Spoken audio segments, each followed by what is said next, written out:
What do you think as part of the overall, your BTech computer science course was the thing that you felt was lacking? And I actually did not have any idea on how the industry worked while I was in college. Like even in my fourth year, I had no clue what a programmer at Oracle or TCS or Google, what they did. I had no idea how stuff worked, how things had to be done. So yeah, that is a big difference. So then how many months, what time did you start feeling comfortable? Okay, now I have a general sense of the industry. When was that state for you, roughly? Yeah, that because the industry itself is a very wide thing. Like it depends on which team you are allocated to and the mentors you get and all those things. I was actually pretty lucky to get a very good team, very good mentors and all, who did not actually consider me as a junior, and they considered me as a peer, and it was a very good experience. And it seems like you've already made solid progress career-wise, right? You're CTO at TurgenSec. You are an active maintainer of a fairly large open source project. If I could go and ask Sid back in, third year or second year, that, hey, what does the future hold for you 3 to 4 years from now? What is the answer you think that Sid would give? Especially when I told him, okay, this is where you actually ended up. Yeah, most probably working at an MNC, another MNC, like just waiting for the next promotion, the performance review, all those kind of things. Yeah, next salary hike, those kind of things. Yeah. So then what do you think, what are the choices that you made that actually changed that path for you? Yeah, actually open source is the main thing that propelled my career. Even when I was working at Oracle, we were designing a new system. So for that we needed to document the diagram. So that is how I ended up working with Mermaid.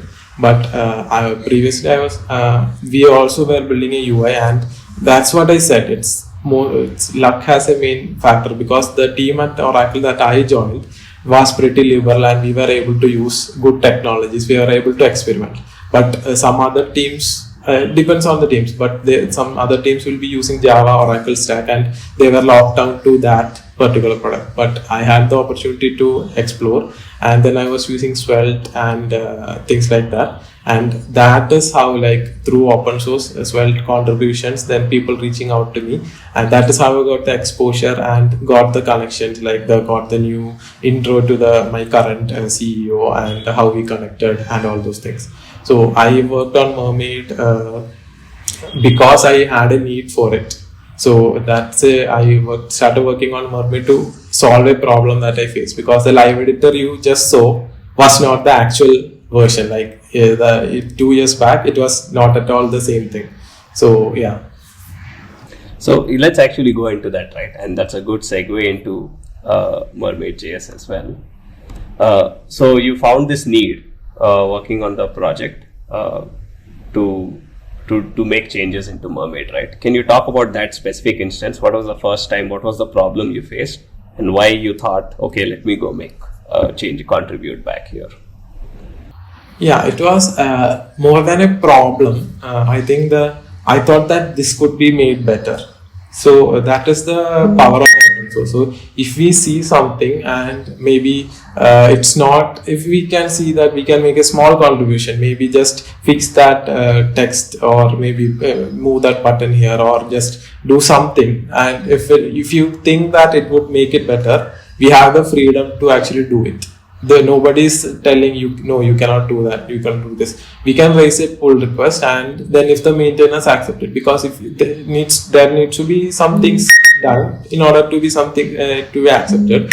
But if they accept it, and we can go on, and then it's our project, we are contributing to it without any gatekeeping or things like that. The open source community is mostly very open.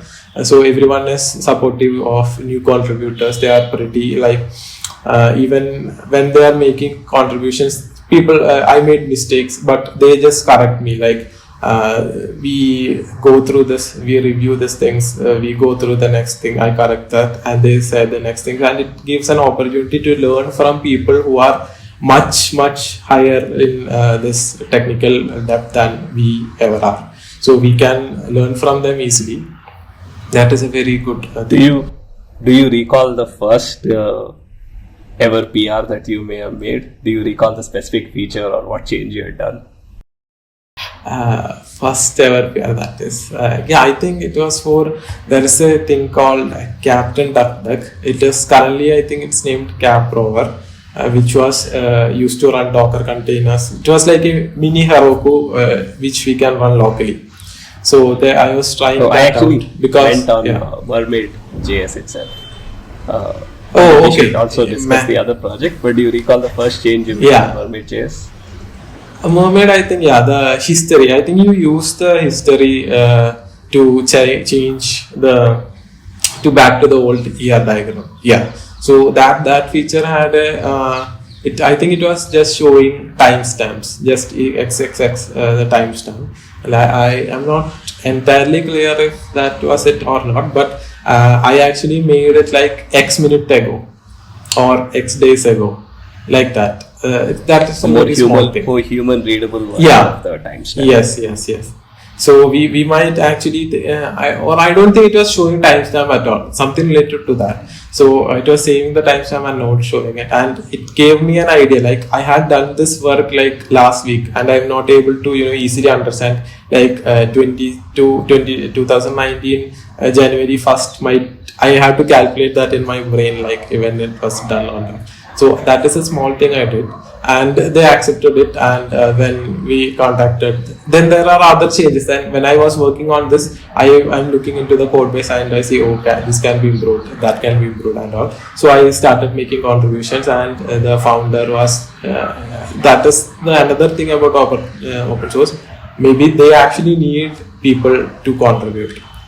So the founder was there was only 2 or 3 active contributors in Mermaid, and this live editor area was not getting much attention. So the founder asked me if I wanted to take charge of that, if I want to be the main maintainer of the live editor, and I accepted. So then I worked on getting a lot of issues that I had found. We discussed it. That's what I said. I did not just go and do all the changes like I wanted. We made a change list, like this is what we could do, and discuss with the community. And then once that was done, I just made the changes and updated the things. Indeed, I really want to highlight that, right? Like you're today a core maintainer of these projects, but it started with that one small change of can I improve just the timestamp, how it ends up, and that over time increases to larger and larger contributions.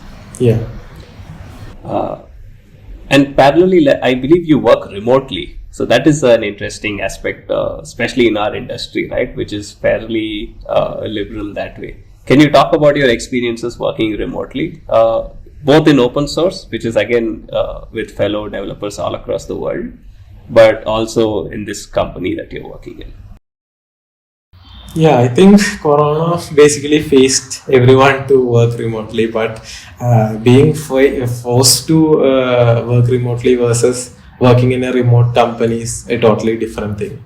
So it has been a very good experience, because it actually opened up a lot of doors. Because otherwise, if I don't think if Corona had not happened, I might not be working in this remote position as the CTO.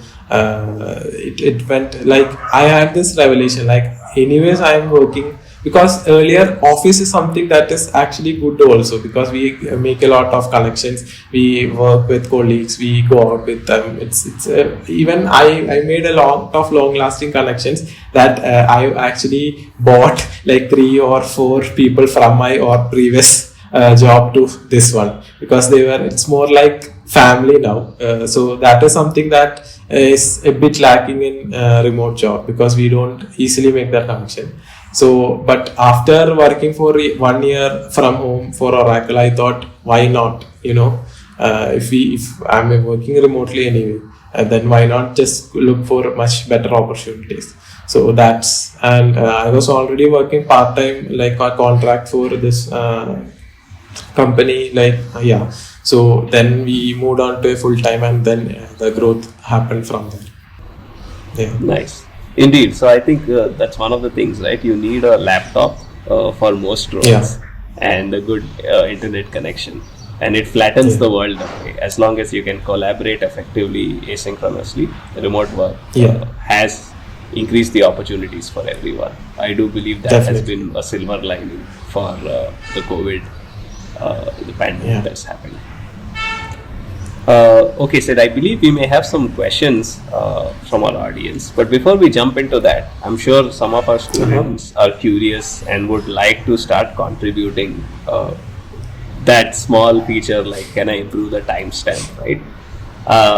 So on MermaidJS and MermaidJS Live, what are such opportunities for early contributors to get started with? How would you recommend that our students who are interested can kick off that part of their journey as well? Yeah, so I think because the level of experience, like I had this apprehension when I was a student, like if I'm doing good enough, like if I went to make a change, but what will others think, like if is it good, or is this gonna destroy this, like will people make fun of me, all those kind of things. So but that is not at all actually the case. Like if we are making this, I actually made a contribution to brew.sh is the package manager for macOS. So I actually had, it was a very tiny thing, it's just there's a command brew install cask or something like that for every individual package. It did not have a copy button I could use. So I just thought if I had to manually copy that and paste it in my terminal. So I just thought it would be nice to have a copy button there. So I contributed that feature, and the Mike McQuaid, he's a main developer at GitHub. So he's a main developer there, he's a very senior guy. So he actually, we went through a review of like 8 or 9 revisions just to get that single copy button, perfect. But in either of those rounds where saying you are not good enough or this is bad or something, it was just always constructive criticism, which we think, like even I think, oh, this could be done like that way, it's much better. So like that. So there are lots of small opportunities in Mermaid and Mermaid Live, which we are open to everyone to contribute to. So there might be small things like documentation mistakes, like the documentation, there might be grammar mistakes or indentation mistakes or things like that in documentation. Or maybe we might not get time. Maybe the documentation is not good enough. There is not everything there. Or maybe there's a test cases. That is a very important thing, especially in open source, because contributors come and contribute code. But we actually need to verify that by merging this in, like by accepting their solution, that nothing breaks. So test cases are extremely the most important thing in an open source or collaborative environment is test cases. So you guys can actually work on improving the test cases. There are things that we might not be covering, you guys, because that is something that you can do without much experience into the core of Mermaid, like the compiler, all those things. You can just simply do, okay, these are the test cases that I already have. I can copy paste this and make some changes, like add 1 more or 2 more scenarios to test, and that is something that we would really appreciate. And once you get your first contribution in something that you feel would be an improvement, it not necessarily be test case or documentation or anything. Maybe you just thought you need to add a new diagram. That is something that you can do. So once you do that, we can just build upon that. We can give you suggestions, improve ourselves, because most of the improvements that I made in my career have come from code reviews. It's not from reading books or things, but reading other people's code and letting other people make suggestions after reading my code. So there I are think you bring up sorry, sorry, please complete. I will go ahead. Yeah, and we are actually making some changes. Like in Mermaid, we actually need new developers to contribute. So what we are planning is to create issues. Like when people report bugs, if it is not a very critical thing, we are planning to groom that issue and make it newcomer friendly, so that new joiners or new contributors can take this up, and it should have almost all the things that you might need to know, and you just can work on that and fix it. It won't be a very big issue or something. It will be something small that you can make your first contribution to, because I believe that that first contribution is a very important first step. Indeed, and just to re-emphasize one of the things you said, right, which is, starting with the contributions on an existing project carries so much more weight than doing something afresh, because it requires far more collaboration skills and also the ability to parse an existing project, which I think helps the technical growth of every individual. If you're able to take an existing project and start with just that small change, and then that over time snowballs into larger and larger changes. And this actually is what happens in all the companies. Like if you join a new company, you are not going to build something from scratch. You have to actually concept and visualize and take all the existing things in and then make a change. So that is actually a good training for you when you go on to a new job or things. It is a very good training. Indeed, yeah. I think in fact, I would say in a way, open source was always remote friendly, right? Because it's contributors from all around the world anyway working, and then that's what you also learn and do on their job as well, as you called out. So I just wanted to ask, what is the importance of constructive criticism in a student's life? I guess just to repeat the question for voice clarity, right? I think Aisha's question is, what is the importance of constructive criticism in a student's life? Yes, and I mean, we definitely get those basically from our parents, and I have fought a verbal war from them just to join this program. So now also when generally we talk and I give feedback about the program, they generally comment such things, but I know that they are definitely saying it for my good only. So how to take that in that way only? I mean, how to just not get offended about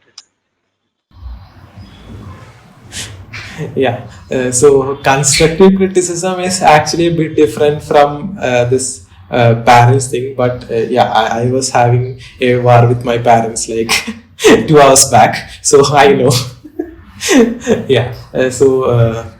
That is something entirely different. Like parents, my parents, they were actually not supportive of me leaving Oracle, a well-paying job, stable job. That is one more thing. The new job is much more paying than Oracle, but it was more stable. Oracle had a name, Oracle had a brand. They did not want me to leave that and join a startup somewhere. It's a startup, they don't know anything about it.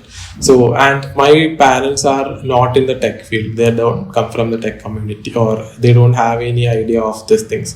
So but we have to discuss with them. It's better that we don't dismiss. We have to give constructive feedback to them. Like we have to make them understand why we are doing this. It's not just out of our will. Like if we have to instead of making rash decisions and all, we have a good point. Like you actually have a very good point of joining this course, because it opens up a lot of opportunity to you guys, unlike another college or something like that would have. So they might not understand, that's fine, but you have to actually make that point, and that is the best way to handle with that. And regarding constructive criticism, that is something we actually lack. Like even in my college or something, the teachers were not that in that area. Like they did things that were not that great, but when we move up like out of that, and we actually come up with colleagues, professional people, maintainers, open source maintainers, colleagues who are professionally good. They usually give us the better kind of feedback on how we can improve these things and those kind of things.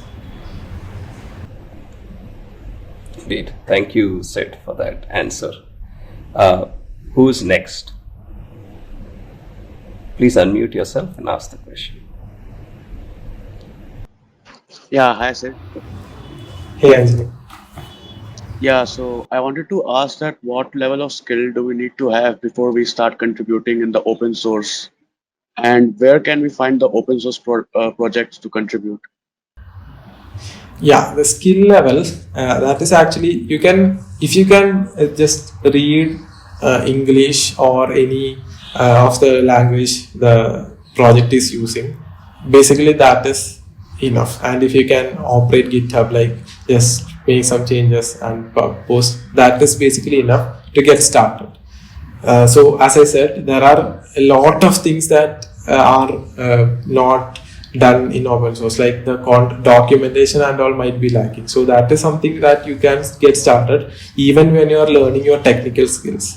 In the side by side, you can just work on documentation while your technical skill is here, and then you can build this up more and you can get feedback from the community. So if you, the thing that you should focus is on pick something that you actually like in a language, not the English language, like the programming language that you are familiar with. If it might be Python, it might be JavaScript or things like that. So if something that you find interesting, if you can think you can improve one small bit, one tiny bit of that, try to do that. And where can I find the open source projects to contribute? That is a very good question, because I when I was in college, I was like browsing projects. This might which one should I do and all. But later I found out that if I needed a sustainable contribution, the project should be something that I might be using daily, or I might be interested in. So if it's not like if I made change contributions to TypeScript. It's the programming language that is a superset of JavaScript, and is one of the most widely used programming languages. But I made that change because I found a problem while I was using it, not because I just wanted to contribute to the largest language repository and just needed that name. But I found an issue, I found a problem, and I was working with it. And then instead of just reporting, that is one more thing. Contribution to open source does not mean doing code changes. Just reporting the bug itself is a contribution, because the maintainers might not know this issue is happening. So if you find an issue, just reporting that, just saying to them that this is wrong, like this is not working properly, or things like that, in a good structured manner. Like this is what I did and this is the response I got, this is the response I was expecting, this was what I was expecting, or something like that, in a good structured manner itself is a contribution. You don't need to touch code to contribute to open source. So even GitHub, in your GitHub activity, it shows pull requests reviewed, code contributions, issues opened, all those kind of things. So all of it is a spectrum of contribution. Indeed. To re-emphasize one of the points Sid called out, right? That sustainability is very important in terms of how you can contribute. Even in my experience, having spoken with multiple contributors, the best way of finding projects is the project you use, because you know that you use it, you like it, and hence contributions to those projects and improvements to those projects come naturally, versus doing it more in some structured way, saying find the project with the most stars and contribute to it, for example. I guess while we wait for folks to join in, right? So can you define some terms for us? What's a core committer to an open source project? Who is a maintainer of an open source project? And how do they all work together? Okay. So actually there are some levels, like someone might be an outsider who is only using the project, the users. So Mermaid has a ton of users, like millions of users. But there is the next level who is contributor, who is just contributing anything, like active in discussions, helping out the community. Yeah, that is also another contribution. Some people might be having issues and you might be helping them out. That is another contribution. Or raising issues, all those things. Those are the contributors, first level contributions. And then there is one is sustained contributor, who actually has a history of contributing to the project, and those are actually, I think, considered as core contributors, who there is a community, like the founder or the main developer of the project, and the main they will know each other, like he's a active contributor, we know that he is good, and we actually treat his decision or treat his responses as, that is like with some more importance than opinions and all. We know that because we know that he or she is actually worked with the project and knows the ins and out of the project. So those kind of things. Then the maintainers are there, who actually the small projects, for small projects, core contributors and maintainers will mostly be the same. But for very large projects like React, TypeScript, Python, or those kind of things, there will be some officially designated maintainers who are actually able to merge code in, even from the core contributors, to the project. So the maintainers, core contributors, and the other contributors are usually there. Got it. Thank you, sir. Back to the room. Is there anyone who would like to unmute and ask a question?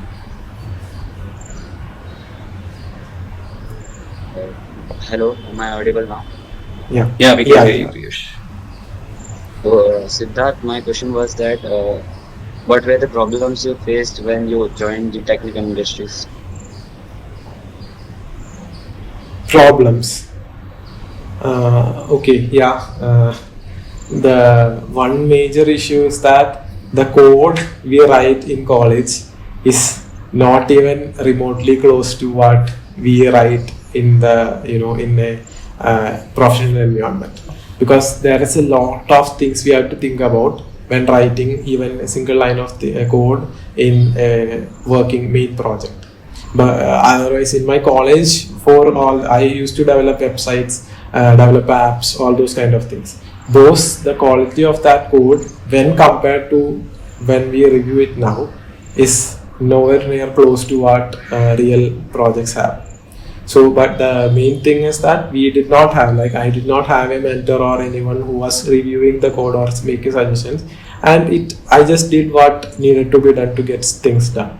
That is perfectly fine when we are studying and in college, but when we are moving on to an industry and working with other people, we have to make sure that our code does not break things. Like there are lots of things that like customer commitments, backward compatibility, a lot of kind of those things we have to be worried about when making code changes.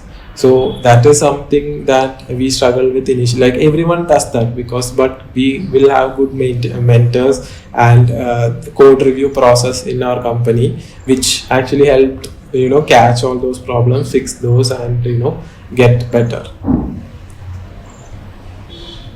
Thank you, Sid. And if I can latch on to that question, what are some non-technical things that are also significantly different in organizations, communities, companies than they are in college?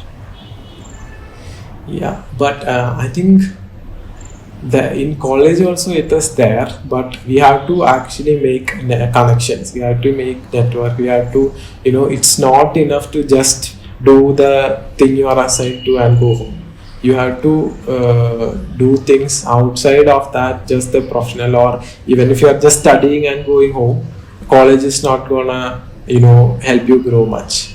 But if you are making connections outside of that bubble, and even in professional life, because we saw that first, and even in my batch itself, I heard that there were two people.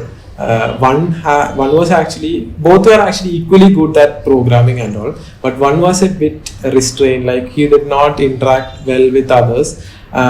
He just kept to himself and did all those things. But the other one, who was actually pretty involved with everyone, like even the higher ups and all. He was actually involved, like connected to them. They just doing extra work, not like sitting like 12 p.m. or that kind of extra work, but small things, that initiatives that we make. Yeah, so the small initiatives and all, which improves the quality of productivity across the organizations and all. So things like that, and it actually reflects very much in the final output that we get. All right. In that case, let me take the final question. So Sid, if you could tell students 3 things, or you can tell yourself back in college 3 things that you would like to do, what would those 3 things be? I see there's a hand raised. I think there's another question. Maybe we can take that. But what would be the 3 things you would tell current college students and yourself back you were in college as advice? I would say, like, don't stress out a lot on things that you might find some things that are like, there is nothing about this, but usually after some time you see that it wasn't that important as you thought. So don't stress out on those kind of things, and you should always have fun while at college and even after college. But make relationships. That is one thing I actually taken away from my college life. Make relationships and friends that actually last. It's not as easy after college to do that in a professional life, or after that it's a bit harder. But in college you make the friends and make sure those are good friends and those last a lifetime. Got it. Thank you, Sid. I think we have a Navneet. You had a question to ask. Please go ahead.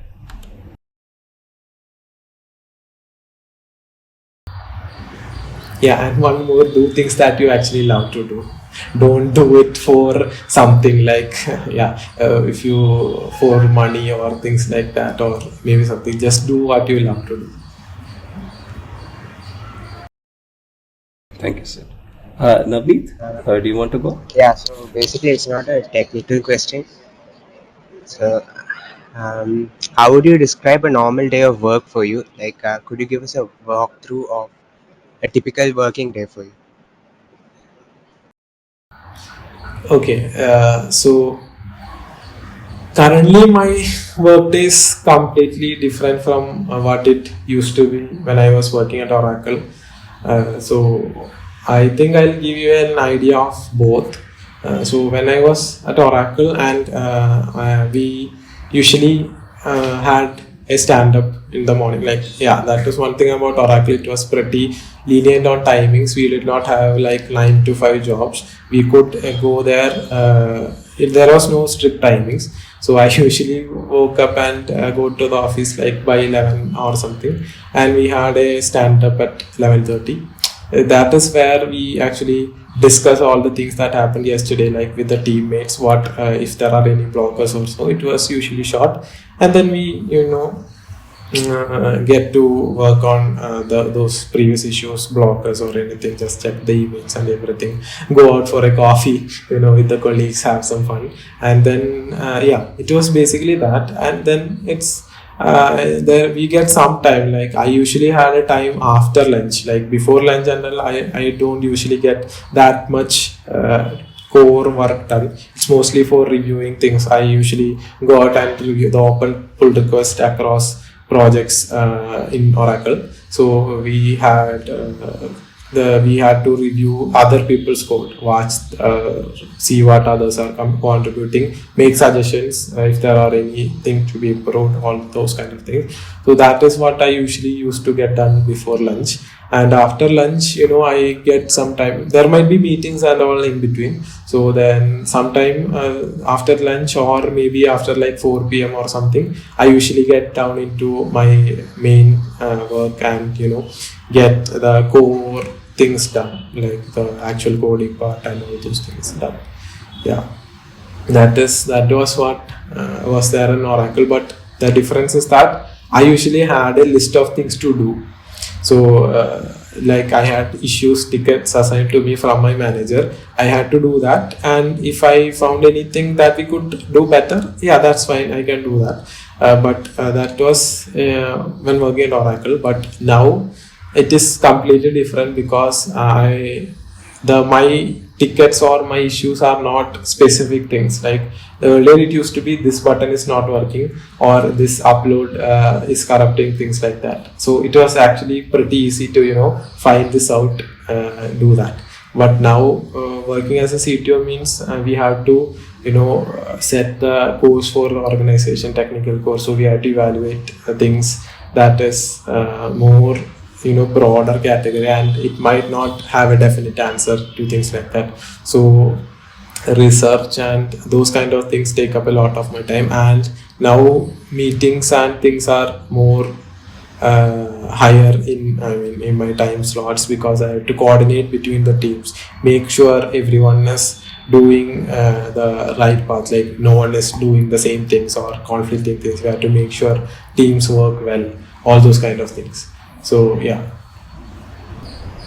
Got it. I think that's a good note to end on, Sid. Thank you so much for inspiring and informing the students today. I'm sure there'll be a lot more questions that some of our students have. I'll see if we can collect those and send them out to you over email, so you can respond to those if possible. Also, I'm sure we'll have a few people interested in looking at MermaidJS and starting with that first small contribution. So we look to your support in helping those students as well. Awesome. Yeah. Thank you for giving me this opportunity to talk to all these students. Yeah. Indeed, we are very glad so this is the first ever episode of Kalvium Connect. So thank you so much for being our guest today. All right. Okay. Bye.